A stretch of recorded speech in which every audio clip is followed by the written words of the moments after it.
Kol Halal Yahweh, Bahasham, Yahushai, Bahasham, Rachakwadash, double honors to GMS, to tell me this truth, Ecclesiasticus 14 and 7. And if he doeth good, he doeth it unwillingly, and at the last he will declare his wickedness. So, look at this. This is from Bloomberg.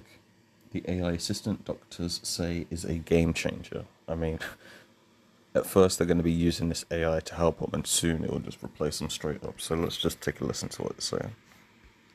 This is not yet another story about the promise of artificial intelligence. It's the first in a series of stories that go beyond the hope and the hype to see where AI is making a real difference today, starting with something important to us all, our medical care. On any given day, Tennessee-based oncologist Samyukta Mulangi could see as many as 25 patients.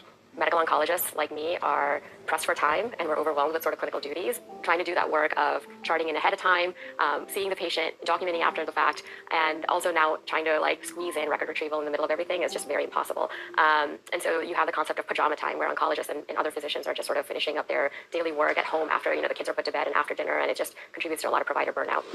Okay. Dr. Mulangi is not alone. All across the country, doctors in all specialties are often stretched thin. The American Medical Association found that almost half of U.S. physicians experienced at least one symptom of burnout. It's little wonder that our doctors are feeling the burden, given the explosion of medical research. So Daniel Nadler decided to do something about it. The rate of doubling of medical knowledge in 1950 was roughly every 50 years. In 2025, there are different estimates and there are different numbers. In a study in the British Medical Journal and another study in Nature, they found that the rate of doubling of medical knowledge was 73 days. Nadler's PhD thesis from Harvard was on analyzing derivatives, which he turned into a startup using machine learning for financial analysis. After selling that company for $500 million, he turned his attention to helping doctors make sense of the tsunami of medical research coming their way. We looked at this and we did another analysis. We said, let's ignore the doubling for a second and just ask the question, if you had to read just the top third of peer-reviewed medical literature just within your specialty, which is not ideal, right? That means no cardiologist is reading anything in neurology and vice versa, which is not ideal. But even if you just said that, how long would it take every day for a specialist to just read the top third of peer-reviewed medical literature just within their specialty? And the answer turned out to be something like 9 hours. So practically that's obviously impossible. They would never see patients, they would never see their family, or they would never sleep. And that led Nadler to found Open Evidence in 2022.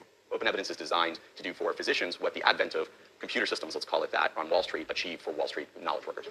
Open Evidence is an AI model trained on medical literature, carefully curated to ensure high-quality results. For the first time in the last, let's call it 3, 4, 5 years maximum, we've reached a point in the sophistication of artificial intelligence, of computers broadly, that they can store not just the right letters and the right words in the right order, but they can understand the semantic meaning of the findings of these studies. So Open Evidence is an artificial intelligence, it's a computer system that's able to understand the semantic meaning of the findings of these studies so that it can act as a brain extender to physicians who have, even in the best and most generous reading of what they have to do as a physician in terms of keeping up with the pace of medical knowledge, such that they don't have to spend 9 hours a day just reading the top third of peer-reviewed medical journals.